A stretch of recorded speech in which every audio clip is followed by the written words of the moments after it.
Khatri dental care, दांतों का अस्पताल, डॉक्टर अरुण खत्री, डॉक्टर नीलिमा बर्डे खत्री। समय सुबह 9 बजे से रात्रि 8 बजे तक।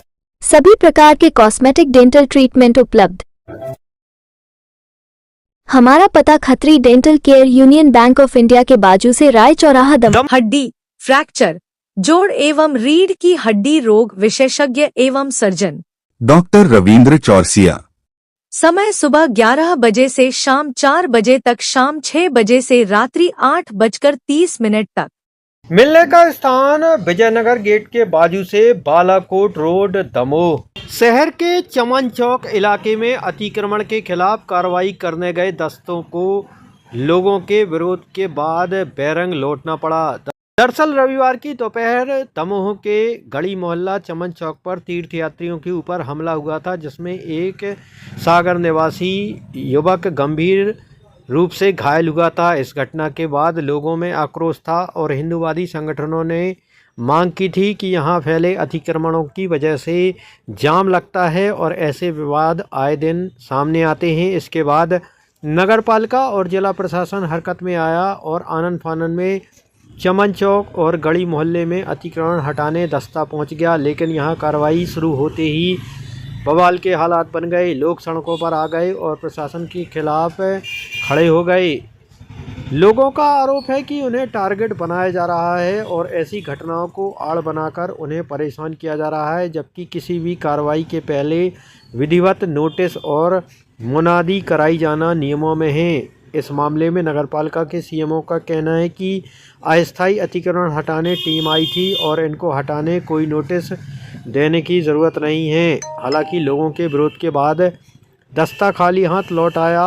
वहीं कल यानी सोमवार को अतिक्रमण हटाया जाएगा, ऐसी दलील अफसरों ने दी है।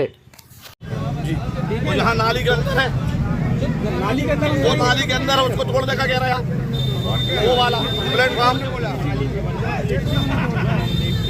यार कैसी बात, तो वो खुद तोड़ने तैयार हो जाएगा। आप अगर उसको मोहलत दे तो वो तोड़ लेगा। तो हम लोग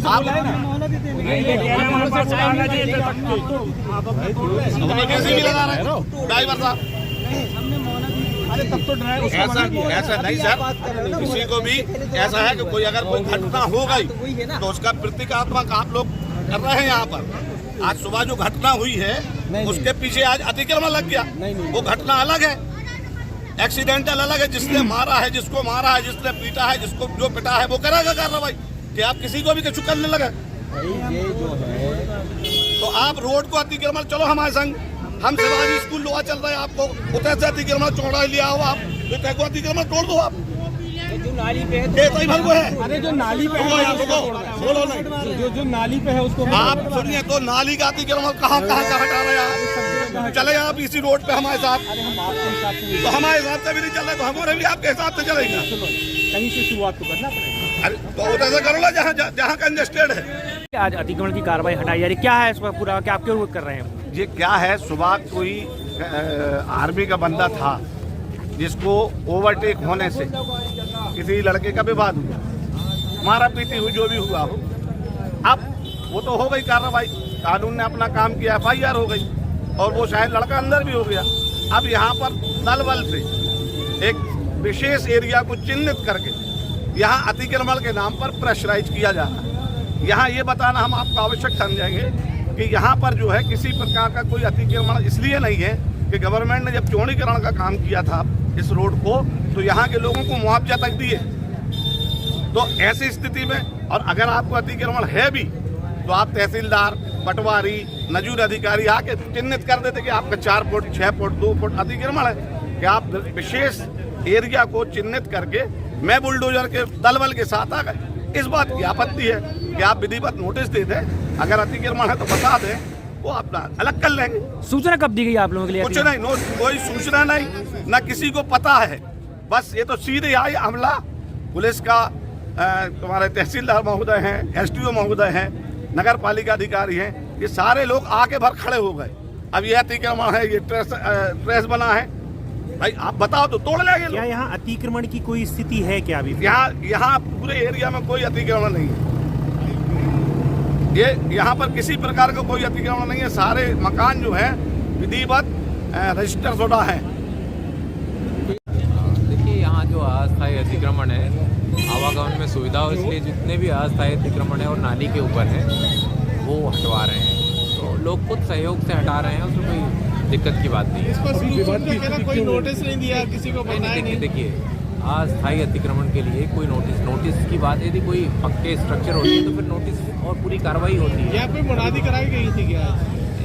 मुनादी देखिए कई बार मुनादी और कई बार बताया गया अस्थायी अतिक्रमण है, बार बार लगा लेते हैं तो उनको निकालने के लिए कहा गया। उसके लिए इतने छोटे से के लिए आज उनका आरोप है कि एक घटना हुई उसके बाद आप लोग आ गए, उसके पहले कभी नहीं आए। हाँ, घटना का एक बड़ा कारण ये भी बताया गया कि कंजस्टेड एरिया होने की वजह से हुआ था। तो वो कंजस्टेड एरिया ना हो, लोगों को आवागमन में सुविधा हो, इसके लिए तो लगातार चलने वाली कार्रवाई है। आरोप लगाया जा रहा है कि बुलडोजर की आड़ में दबाव डालने का प्रयास किया जा रहा है। यहाँ दबाव किस चीज़ का डाला जा रहा है? मुझे तो नहीं लग रहा किसी चीज़ में दबाव है। दबाव तो सिर्फ इतना ही है कि अस्थायी अतिक्रमण ना करे, इसके अलावा और कौन सा दबाव है? सर पूर्व में यहाँ भू अर्जन की कार्रवाई की भी बात सामने आती है कि भू अर्जन की। हाँ, मेरी जानकारी में अभी आया है कि यहाँ भू अर्जन MPRDC से हुआ है। वो ट्रांसफ़र शायद अभी PWD को हो गई है, ये जानकारी आई, लिखित में अभी मेरे पास जानकारी नहीं है। तो जो रोड है उसमें कितना भू अर्जन हुआ है वो रिकॉर्ड देखना पड़ेगा। यहाँ अभी जो RI साहब और पटवारी साहब थे उन्होंने देखा है रोड यहाँ 39 मीटर का वहाँ आगे निकला है, वो 22 से 24 फीट है, तो इंक्रोचमेंट तो है। अभी कार्रवाई जारी रहेगी कि स्थगित नहीं, अभी अस्थायी अतिक्रमण स्वयं हटाने के लिए तैयार है और सहयोग कर रहे हैं सभी नागरिक। तो फिर प्रशासन का इंटरफेयर की आवश्यकता नहीं है, यदि स्वयं हटा लेते हैं तो इससे अच्छा तो कोई उदाहरण नहीं हो सकता है। व्यवस्था की गई अरे यार ऐसे आ जाओ, वो संविधान की कार्रवाई की जा रही है क्या? ये काफ़ी सकरी गली हो चुकी है यहाँ पे और लोगों को आने जाने में काफ़ी परेशानी है। तो एक तो ये भी है और दूसरा एक लॉ एंड ऑर्डर के पर्पज़ से कि यहाँ आए दिन कोई ना कोई विवाद होते रहते हैं एक्सीडेंट या झगड़ों के कारण। तो उनको रोकने के लिए इनको अभी हिदायत दी गई है और इनको समझाइश दी गई है कि खुद से अपने अतिक्रमण जो बढ़े हुए हैं उसको क्लियर करें और नहीं करते हैं तो उसको वैधानिक कार्रवाई करके उनको कार्रवाई करके हटाई जाए। आरोप लगाया जा रहा है कि सुबह की घटना के बाद ही प्रशासन जागरूक हुआ है। देखिए कोई भी घटना होती है, अगर घटना होती है तो उसकी जिम्मेदारी भी अगर लेनी पड़ती है। अगर कहीं पे कोई घटना हो रही है तो जिस जगह पे वो हो रही है, एक जिम्मेदार नागरिक का कर्तव्य भी होता है कि वो अपनी जिम्मेदारी से उन कर्तव्यों को निभाए और आरोपियों को पुलिस तक पहुंचाए। अगर सारी कार्रवाई पुलिस करेगी और ये तो आम जन का उसमें क्या सहयोग रह जाएगा? आम जन आप यहाँ रह रहे हैं, कल को ये घटना आपके साथ भी घट सकती है। आप सभी को सहयोग करें और सभी के सहयोग के बिना ये नहीं है।